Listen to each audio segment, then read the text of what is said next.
ટેકો છે એટલે ટેકો મળ્યો એટલે ઘસઘસાટ ઊંઘવા લાગી. એટલામાં ગુરુજી ભજન નથી આયા. બહારથી જોયું તો ઘંટીનો અવાજ આવતો હતો. અરે આટલો મોડો આવ્યો તોય એની ઘંટી ચાલુ છે અને જના થાકી નહીં હોય, આખો દિવસ આટલું કામ કરે, હજુ આટલી રાત સુધી દોડે છે તો કાલે પછી કેવી રીતે એનું કામ થશે?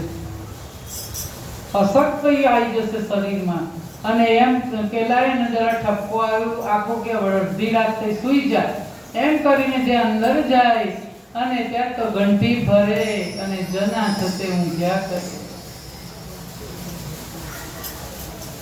ગમર ઘંટી તો ફરે ફેર મારલો, આવે હૈયામાં એવા ફેર જો ગમર ઘંટી ફરે છે ફેર મારલો.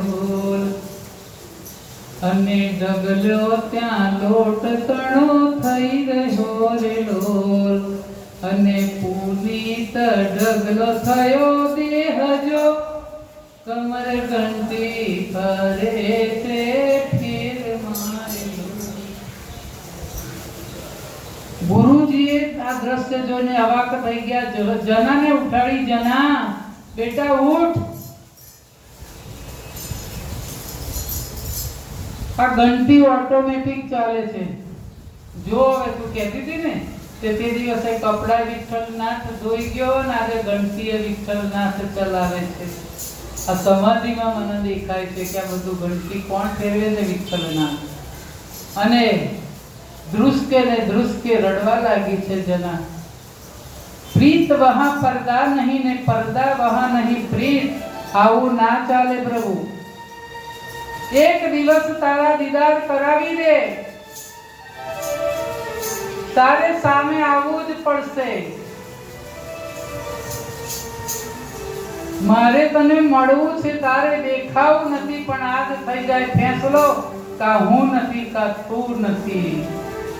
पर्दा मुख से हटा मोरली वाले, तेरी महफिल में आए दीवाने, तूने मुखड़ा जो इसमें छुपाया, सारे भक्तों को पागल बनाया.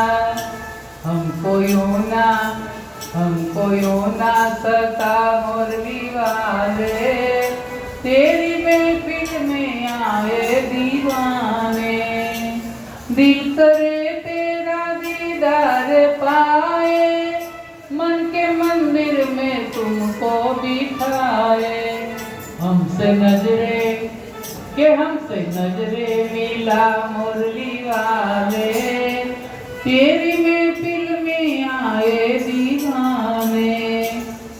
सारी दुनिया से नाता है तोड़ा, अब तेरे संग नाता है जोड़ा. हमको अपना बना मुरली वाले, तेरी महफिल में आए दीवाने. અને એક દિવસ ભગતે જનાને કહ્યું, બધા ભક્તોને ભેગા કર્યા છે અને કહ્યું છે કે બેટા હવે મારા છેલ્લા રામ રામ. નામદેવ ગુરુએ કહ્યું છે. જનાની આંખમાં આંસુ આવી ગયા, રડી પડી. બાપાના ઘેર જઉં છું, રડીશ નહીં, હું તો મોટા બાપાના ઘેર જાઉં છું. તુલસી લાવો, ગંગાજળ લાવો ને દીપ પ્રગટાવો, ધૂન કરો. ને જનાએ ધૂન કરી અને ગુરુજી સ્વધામ પહોંચી ગઈ. હવે જના એકલી પડી ગઈ. કામ કરતા કરતા એ ભજન કરવા માંડી. પાડોશણે છાણાની ચોરીનો આરોપ લગાવે, બહુ જીવાજોડી થઈ. પાડોશી ના માનીને કોર્ટમાં કેસ ગયો.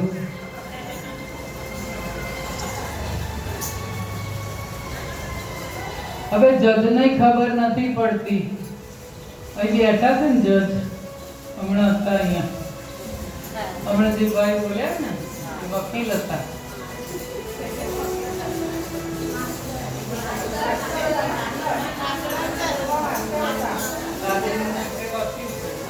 Teacher.